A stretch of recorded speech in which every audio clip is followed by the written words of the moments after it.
70歳の時に食道がんを宣告されるんですよね。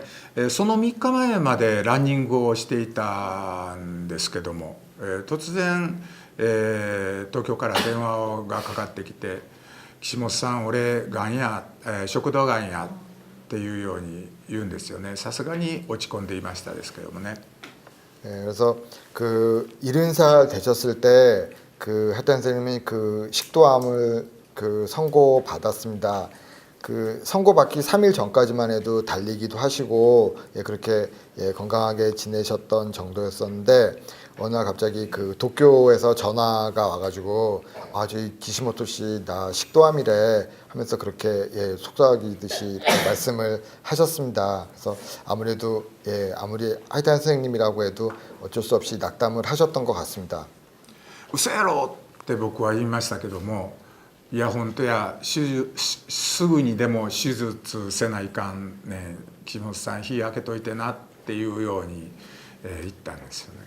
그래서 그 전화를 받고 나서 저는 무슨 지금 장난하는 거지 그렇게 얘기를 했더니 아니야 그 당장이라도 나 수술해야 된대. 그래서 시간을 좀 가능하면 좀 비워놔줘 부탁이야라고 그렇게 말씀을 하시고 전화를 끊으시더라고요.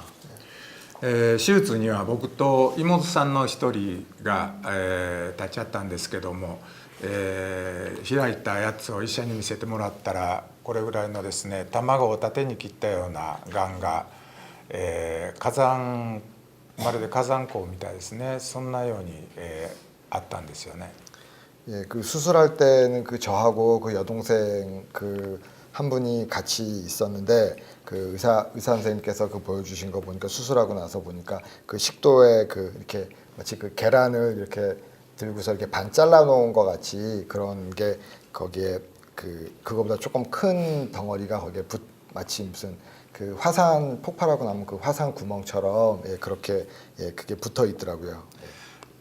予後は割と良かったんですけども、医者が勧めた転移予防の抗がん剤を飲まなかったんです。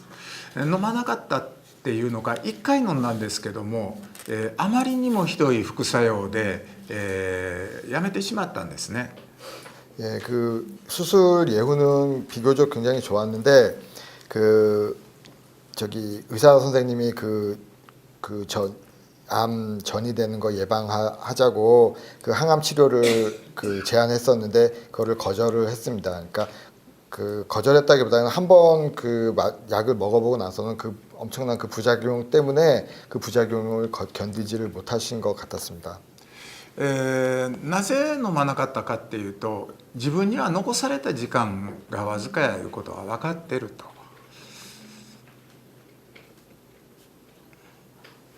ちょっと思い出すとね。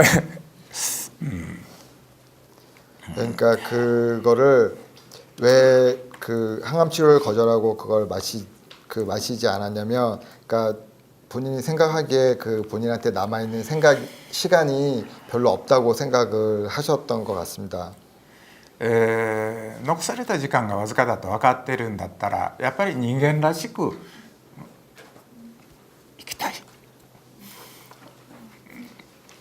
그 남아 있는 시간이 당신한테 본인한테 얼마 안 남아 있다고 생각을 하시고 나니까 그 좀 인간답게 사시고 싶다는 그런 생각을 하신 것 같았습니다. やっぱり友達とも楽しく話をしたい、そういう思いからやっぱりこれを飲むと本当に、苦しむだけやと、人間らしい、人との接し方ができない、だから飲まない、医者も、ハイタンさんの生き方はよく分かってましたから、それならやめましょうということになって、僕らは本当にもう何度も頼み込むように頼んだんですけども、やっぱりついに飲まなかったですね。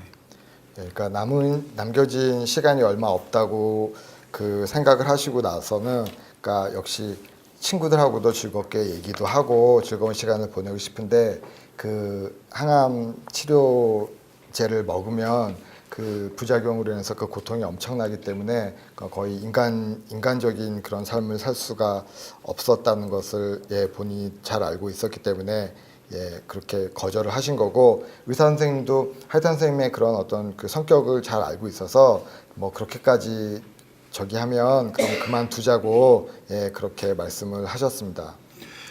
それからやっぱり1年後ぐらいに転移が見つかって、もう手術もできない状態で72歳に亡くなりました。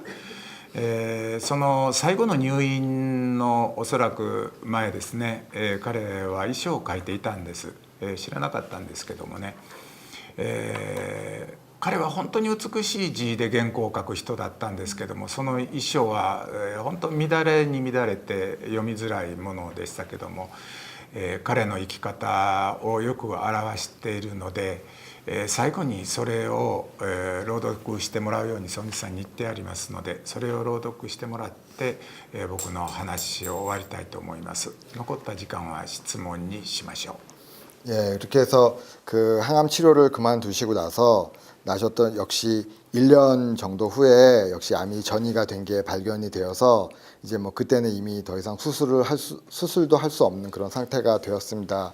그리고 그 72살에 돌아가셨습니다. 그래서 원래 그 하이탄 선생님은 그 잘 몰랐는데 그 유서를 써두셨더라고요. 그래서 원래는 원고 같은 거 쓸 때도 보면 굉장히 글씨도 굉장히 멋지고 잘 멋있게 쓰시던 분인데 글씨는 많이 흐트러져 있긴 했었는데 그 거기에 쓰여 있는 유서 내용은 역시 그 하이탄 선생님의 그 삶을 나타내주는 굉장히 예, 훌륭한 예, 글이 쓰여져 있었습니다. 그래서 그거를 제가 그 읽어 드리도록 하겠습니다. 가깝게 지내던 분들께 아무래도 명이 다할 때가 가까워진 듯 합니다.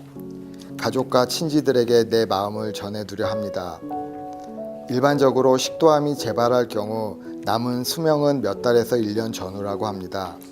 요즘은 의학이 발달해서 항암 치료 등으로 생명을 구할 수 있는 가능성도 높아졌다고 하지만 식도암과 췌장암은 그 확률이 지극히 낮습니다. 내 경우 항암제로 치료 효과를 얻을 수 있는 확률은 겨우 몇 % 정도입니다. 만에 하나 효과가 있었다 해도 치료를 중단해서는 안 되며 그 선택은 죽을 때까지 고통스러운 부작용에 시달려야 한다는 것을 의미합니다. 들판의 나비나 잠자리처럼 살다 죽고 싶습니다. 삶은 그렇지 못했지만 죽음은 자연에 맡기고 싶습니다. 긴 인생을 살면서 배운 것은 무집착의 사상, 다시 말해서 사물에 집착하지 않는 것이었습니다. 배워온 그대로 생을 마치고 싶습니다. 최선을 다해 살았고 사람들을 사랑하고 또 많은 사람들에게 사랑받았던 삶에 아무런 후회도 없습니다. 조금은 있을지도요. 오키나와에는 니라이 카나이 사상이라고 해서 낙토 왕세행이라고 하는 니라이 카나이 사상이 있습니다. 죽음을 무턱대고 멀리하지 않고 일상으로 받아들이며 때로는 죽음도 축하할 일이라는 생각이 나는 더없이 좋습니다. 나의 한 가지 바람이 있다면 머지않아 찾아올 나의 죽음을 그런 마음으로 받아들여 준다면 고맙겠다는 것입니다. 한마디 덧붙이면 어떤 혹독한 현실에서든 자신과 타자의 생명은 소중히 여기고 아끼고 있으며 희망을 잃은 채 이 시간을 살고 있지는 않습니다. 한 발 먼저 갑니다. 감사의 마음을 전합니다. 장례식이나 추도회 등은 하지 않기 바랍니다. 그럼 언젠가 저 세상에서 만나 뵙지요. 하이타니 겐지로. 감사합니다.